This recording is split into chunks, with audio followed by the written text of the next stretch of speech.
Everyone needs a good cry once in a while. But let's be real. Tears aren't always the truth, crying doesn't always mean connecting, and emotional isn't always earned.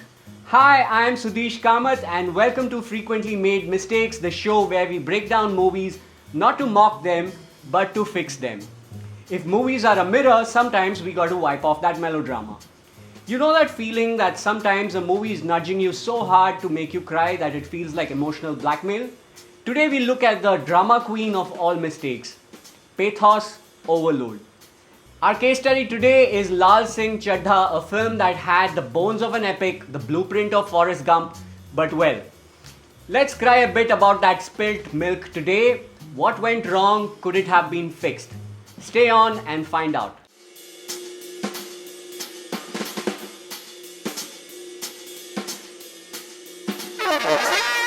Pathos, Logos, Ethos, the holy trinity in Aristotle's playbook.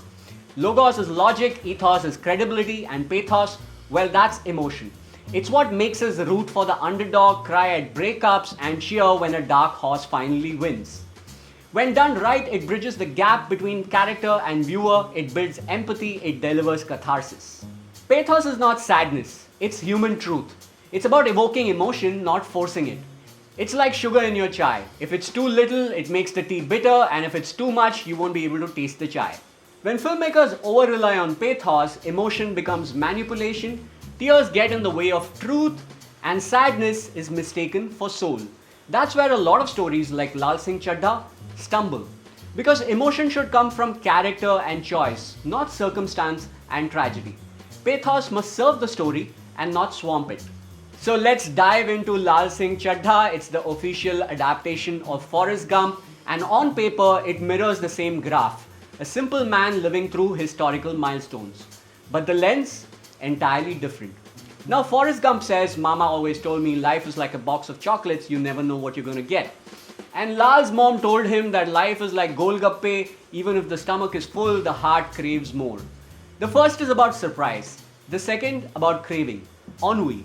One's hopeful, the other aching. Same structure, but very opposite outlook. Forrest Gump's life swings between both the highs and the lows of American history.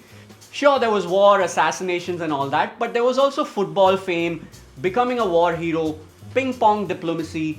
He stumbles into both trauma and triumph because life has them both. But in Laal Singh Chaddha, the milestones in Indian history are mostly trauma. Operation Blue Star, Indira Gandhi's assassination, Babri Masjid demolition, Bombay riots, 26/11, and it never ends. And the triumphs here feel like parody. Amir teaching Shah Rukh how to do this, there's Rupa underwear, and he saves the enemy instead of his own. So what happens is that it's poetic, yes, but it shouldn't be at the expense of the character.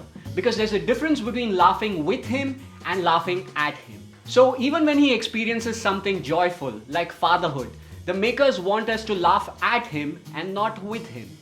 As Tropic Thunder wanders, everybody knows you never go full retard.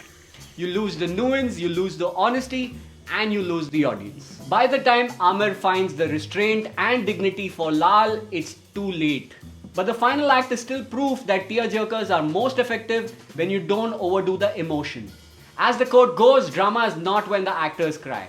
Drama is when the audience cries. Listen to Frank Capra. So how do you fix it? Start by zooming out. Check if your character's emotional graph has the sweet and the sour. Add comic contrast or ironic victories. Give us lightness, not parody. Let Lal's growth feel earned, not through suffering but through choices. Highlight resilience, not just resignation. And most importantly, let's laugh with him and not at him. Now let's look at films that kinda got it right. Bharat, which is also the journey of a hero through Indian history, but it doesn't marinate in misery. It gives the character ambition, swagger, and moments of celebration. Anand, a terminally ill man, jokes more than he weeps. Iqbal, a deaf cricketer, where his spirit lifts the story, not his disability. Kal Ho Naa Ho, Shah Rukh Khan channels Anand with humor and heartbreak in the same breath. Life is beautiful, the list goes on. You get the picture. These films don't dodge pain, they dance with it. So here's your screenwriting toolkit for emotional arcs. Ask yourself, is this emotion earned? Is there a contrast, a flip that can make the emotion land harder? Would the scene still work without violence in the background score? Don't just write the event, write the human moment inside it. Now the Beatles said take a sad song and make it better. So you try this exercise. Take a scene and you flip it. Write it with unexpected levity. For example, let's look at the scene where Laal's mother cuts his hair to protect him. The original scene is slow, it's grim, and the music is swelling and she is crying. Now let's try to flip it. What if she's making jokes to distract him? What if he's saying you missed a spot here? The same moment then becomes tender, not tragic. Bitter, yet warm. Same act, but new impact.